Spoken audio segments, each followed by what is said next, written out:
1853년 일본에도 앞바다에 정체를 알 수 없는 검은 군함들이 나타났다. 당시 일본의 배는 대부분이 목선이었다. 일본 배들이 풍력에 의존하던 시기다. 바람이 멈추면 배도 함께 멈췄다. 반면 미국에서 온 군함은 달랐다. 검은 군함은 증기선이었다. 석탄을 태워 움직였고 끊임없이 연기를 뿜어댔다. 바람과 상관없이 전진했고 연기를 내뿜었다. 선체는 검게 칠해져 있었고 대포가 노출되어 있었다. 이 배가 일본인들의 눈에는 기이하게 보였다. 익숙한 배의 모습은 아니었다. 이 사건 이후 일본 사회는 쇄국 정책으로는 더 이상 국가를 유지할 수 없을 것 같다는 판단을 했다. 당시 일본을 통치하던 도쿠가와 막부는 결단을 내리지 못했다. 개항을 둘러싸고 그들은 우왕좌왕했다. 그 사이 내부 통제력도 약해졌고 막부에 대한 신뢰가 무너지기 시작한다. 1868년 정치 권력은 막부에서 천황 중심의 정부로 다시 넘어갔다. 이 정권 교체가 메이지 유신이다. 같은 시기 조선도 크게 다르지 않았다. 조선 역시 오랫동안 쇄국 정책을 유지하고 있었다. 조선도 서양 세력의 접근을 경계하고 있었고 이항선이 해안에 나타나 통상 요구와 무력 시위를 하곤 했다. 본질적으로 조선이 받은 충격은 일본과 본질적으로 같았다. 여기서 일본과 조선은 각각 다른 선택을 한다. 조선은 체제를 바꾸기보다 유지하는 쪽을 택한다. 외세의 접근은 막아내야 할 위협으로 인식했고 통상 거부로 이어졌다. 덕분에 내부 권력 구조는 유지됐다. 반대로 일본은 권력 구조부터 바뀌었다. 막부를 해체하고 천황을 중심으로 국가 운영 체계를 다시 짰다. 19세기 중반 미국과 유럽은 산업혁명 이후 공급력 폭발이 일어났다. 증기기관이 돌아가고 기계가 물건을 생산하면서 공급이 늘었는데 그것을 소비할 수요처를 찾기 힘들었다. 그런 의미에서 그들은 새로운 시장이 필요했는데 물건을 판매할 판매처, 값싼 원료를 사올 수입처가 필요했다. 이 시기를 경제사에서는 산업자본주의의 과잉 생산 단계라고 본다. 조금 더 크게 보자면 제국주의가 시작되는 시점이다. 당시의 시대상을 보면 동아시아의 입지를 추측해 볼 수 있다. 당시 미국과 지금의 미국은 꽤 다르다. 당시의 미국 인구는 일본보다 적은 수준이었고 조선과 비슷한 수준이었다. 당시 영국과 프랑스의 인구가 2,500만에서 3,500만 수준인 반면 청나라의 인구는 4억에 이르고 조선 인구도 2천만에 가까웠다. 당시 서구의 입장에서 동아시아는 문명화해야 할 지역이 전에 물건을 팔 수 있는 거대 소비 집단인 편이다. 당시 쇄국 정책에 대해서 지나친 비난이 있을 수 있지만 동아시아 3국이 쇄국을 유지하려던 이유는 지금의 무역경제 논리에서도 비슷하게 적용된다. 생산 설비가 불균형한 두 국가 간의 자유무역은 곧바로 후진국가의 국내 경제 붕괴와 인플레이션으로 이어지기 때문이다. 동아시아 3국의 경우에는 농업 중심 경제다. 화폐보다 곡물이 실질적 가치를 가지고 있었다. 생산성이 낮고 미국 반출은 인건비 상승과 물가 상승으로 직결됐다. 서양 공산품이 대량 유입될 경우 값싸고 품질이 일정한 물품이 시장에 쏟아져 들어오게 되고 그렇게 되는 경우에 국내 수공업 전통 산업이 바로 붕괴하게 된다. 당시 기준으로 보면 쇄국은 시대착오라기보다 경제방어 정책에 가까운 편이다. 그런 의미에서 일본 역시 조선과 마찬가지로 개방이 위험하다는 인식을 하고 있었다.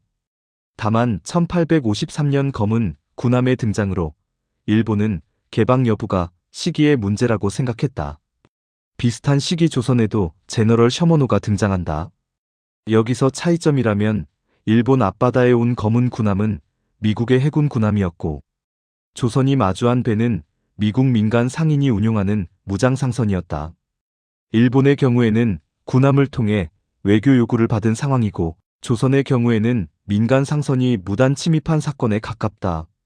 이처럼 배의 차이가 인식의 차이를 만들었고 결국 일본은 개항을, 조선은 쇄국을 선택한다. 메이지 유신 이후 일본이 가장 먼저 손댄 것은 제도였다. 제일 먼저 신분제를 폐지했다. 사무라이가 사라지고 농민, 상인, 무사는 법적으로 같은 신분이 됐다.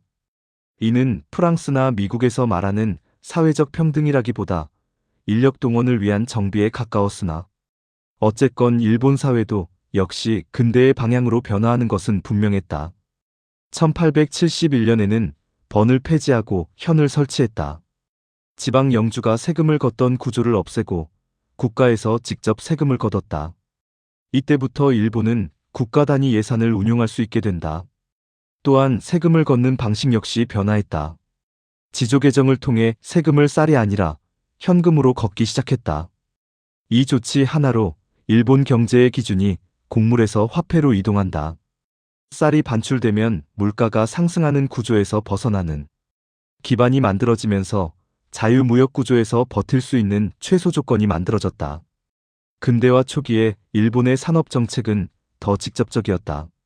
초기에는 국가 주도적으로 공장을 세워 산업화를 시작했으나 이후 수익 구조가 민간에게 넘어가면서 미쓰이, 미쓰비시와 같은 대규모 자본 집단이 만들어졌다.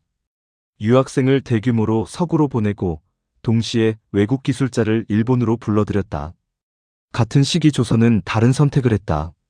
조선은 질서 유지를 위해 개혁을 뒤로 미루었다. 개항을 경제 문제가 아니라 안보 문제로 인식했다. 당시 시대적 상황을 봤을 때 조선인들은 안보적으로 나름 괜찮은 선택을 했다고 생각했을 수도 있다. 일본이 국가 주도로 인력을 재편하고 산업을 키우던 시기, 조선은 정치 불안과 밀란을 위해 개혁을 위험 요소로 여기고 체제 안정에 힘을 기울였다. 근대화에 성공한 일본은 얼마 지나지 않아 서구가 겪었던 것과 같은 단계에 진입한다. 공장을 돌리기 시작했고 생산량은 늘었다. 공급이 늘어나 국내 시장만으로는 그 수요를 감당하기 어려워지자 일본 역시 넓은 판매처를 필요로 했다. 처음에는 그들 역시 내부 수요를 키우려고 했으나 한계는 분명했다.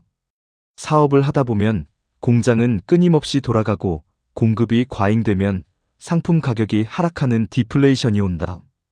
고로 시장 확대는 필연적이다.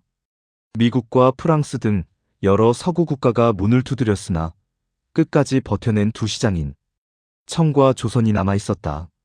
청과 조선은 여전히 완전히 열리지 않은 시장이었다.